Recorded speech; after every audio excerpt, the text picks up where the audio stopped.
ขอบใจที่เข้ามารับชมช่วยกด Subscribe ได้เด้อขอบใจหลายๆ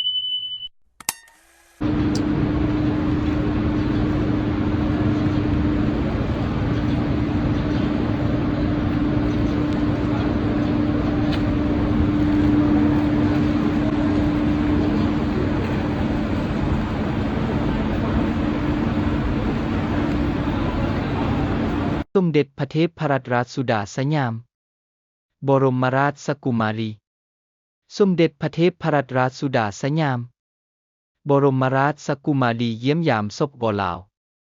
สมเด็จพระกนิษฐาธิราชเจ้ากรมสมเด็จพระเทพรัตนราชสุดาสยามบรมราชกุมารีแห่งราชอาณาจักรไทยพร้อมด้วยคณะได้เดินทางมาถึงสนามบินสากลวัดไต่นครหลวงเวียงจันทร์สปป.ลาวในตอนบ่ายวันที่21 เมษายน 2025 นี้โดยมีท่านทองสวรรค์พรหมวิหารรัฐมนตรีกระทรวงการต่างประเทศทั้งเป็นรัฐมนตรีเกียรติยศพร้อมด้วยคณะผู้แทนของสปป.ลาวและภาคส่วนเกี่ยวข้องให้การต้อนรับอย่างอบอุ่น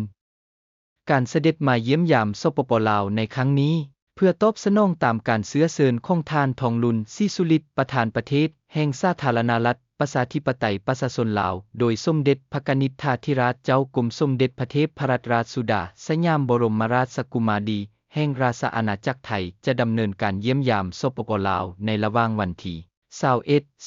21-24 เมษายน 2025 ซึ่งเป็นการประกอบส่วนเข้าในการสืบต่อหัดแน่นและเสริมขยายสายพัวพันมิตรภาพและการร่วมมือท่านบ้านใกล้เฮือนเคียงที่ดีที่มีมาแต่ดนนานระหว่างสปป.ลาวและราชอาณาจักรไทยให้แน่นเฟียนและ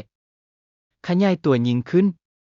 ในระหว่างการเยี่ยมยามสมเด็จพระกนิษฐาธิราชเจ้ากรมสมเด็จพระเทพรัตนราชสุดาสยามบรมราชกุมารีแห่งราชอาณาจักรไทยจะเข้าเยี่ยมคำนับท่านทองลุนศรีสุฤทธิ์ประธานประเทศแห่งสปป.ลาวเป็นประธานในพิธีเปิดกองประชุมวิชาการด้านการแพทย์และสาธารณสุขเพื่อเฉลิมฉลองครบรอบ25 ปีโครงการฝึกอบรมเทคโนโลยีทางการแพทย์และสาธารณสุขสำหรับบุคลากรการแพทย์ของสปป.ลาว